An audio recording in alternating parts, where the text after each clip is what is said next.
बिस्मिल्लाहिर्रहमानिर्रहीम। अस्सलाम वालेकुम डियर स्टूडेंट्स, कैसे हैं आप सब लोग। उम्मीद करता हूँ आप लोग ठीक होंगे। This is Shahbaz Mahmood. आज का हमारा टॉपिक ऑफ डिस्कशन है एनएरोबिक रेस्पिरेशन।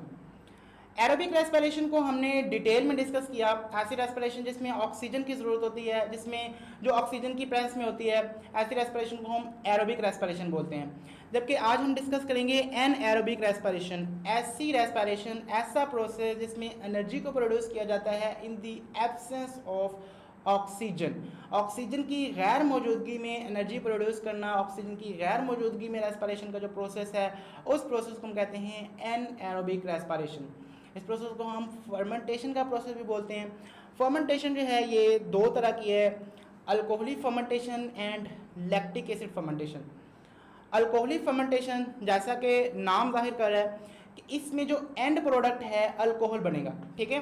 तो ये फर्मेंटेशन जो है इसमें अल्कोहल एंड प्रोडक्ट में बनता है।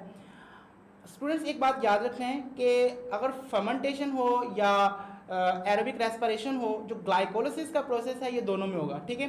ग्लाइकोलिसिस का प्रोसेस एरोबिक रेस्पिरेशन में भी होता है, एन एरोबिक रेस्पिरेशन में भी होता है, ठीक है।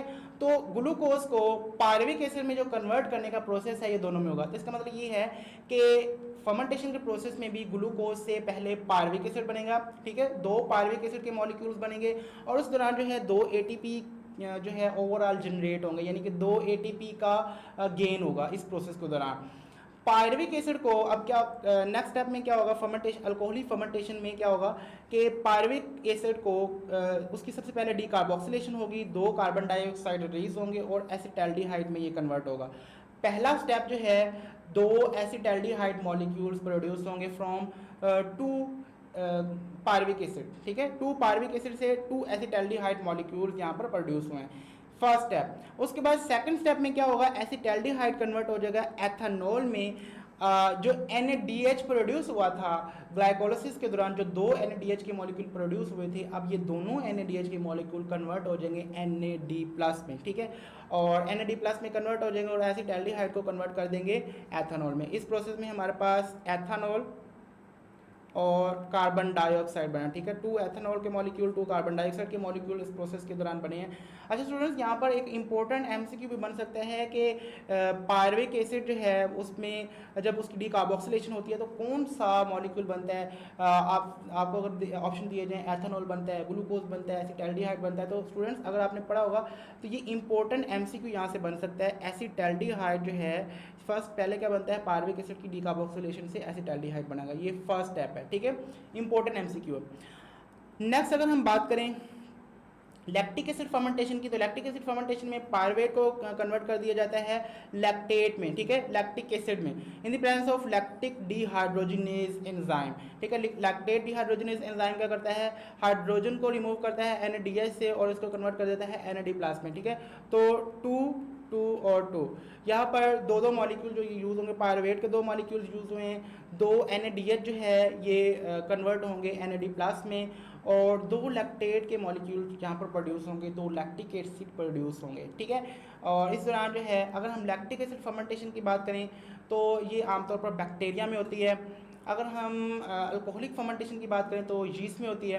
वैसे लैक्टिक एसिड फर्मेंटेशन ह्यूमंस में भी होती है, बाज़ केसेस में आमतौर पर मसल सेल्स में होती है और वो उस वक्त होती है जब बहुत ज़्यादा जो है वो डिमांड हो ATP की और बहुत यानी कि फास्ट डिमांड हो, जबकि ऑक्सीजन उतनी फास्ट जो है उस मसल को मिल ना रही हो, ठीक है। क्योंकि ये प्रोसेस ऑक्सीजन की गैर मौजूदगी में भी हो सकता है, तो इसलिए जो है उस वक्त जो है शिफ्ट कर दिया जाता है एरोबिक रेस्पिरेशन से एनाएरोबिक रेस्पिरेशन में, ठीक है। तो उस वक्त मसल्स में लैक्टिक एसिड प्रोड्यूस हो रहा होता है, ठीक है। तो ये प्रोसेस जो है ह्यूमंस में भी होता है। मसलन फॉर एग्जांपल आप बहुत हैवी एक्सरसाइज कर रहे हैं, आप सीढ़ियाँ चढ़ रहे हैं जल्दी जल्दी, तो इस प्रोसेस के दौरान क्या होगा, लैक्टिक एसिड फर्मेंटेशन का प्रोसेस हो रहा होगा, ठीक है। अच्छा, लैक्टिक एसिड फर्मेंटेशन या कोई भी फर्मेंटेशन हो, उस प्रोसेस के दौरान जो ATP की प्रोडक्शन है वो 2 ATP प्रोड्यूस होते हैं ओवरऑल, ये आपको पता ही है कि जो एटीपी ग्लाइकोलिसिस में वो प्रोड्यूस हो गए हैं वही हैं, उसके अलावा कोई एटीपी प्रोड्यूस नहीं होगा, ठीक है। तो 2 एटीपी प्रोड्यूस होने का मतलब है बहुत थोड़ी अमाउंट जो है हमने ग्लूकोज की यूज़ किया है, उसको एनर्जी में कन्वर्ट किया है। ऑलमोस्ट 2% एनर्जी जो है ग्लूकोज की कन्वर्ट हुई है, सॉरी 2% जो है ग्लूकोज के बॉन्ड्स को कन्वर्ट किया गया है उसको एटीपी में, ठीक है। सो एटीपी यहाँ पर बहुत कम मिकदार में प्रोड्यूस होती है, इसलिए नॉर्मल कंडीशन में ह्यूमंस में जो फर्मेंटेशन का प्रोसेस है, लैक्टिक एसिड फर्मेंटेशन का जो प्रोसेस है नहीं होता है, ठीक है। सो स्टूडेंट्स, यहाँ तक हमारा आज का टॉपिक था। आपको कोई क्वेश्चन पूछना है तो आप क्लास ग्रुप में मुझसे पूछ सकते हैं। मुझे दें इजाज़त, अपना बहुत सारा ख्याल रखिएगा। अल्लाह हाफिज़।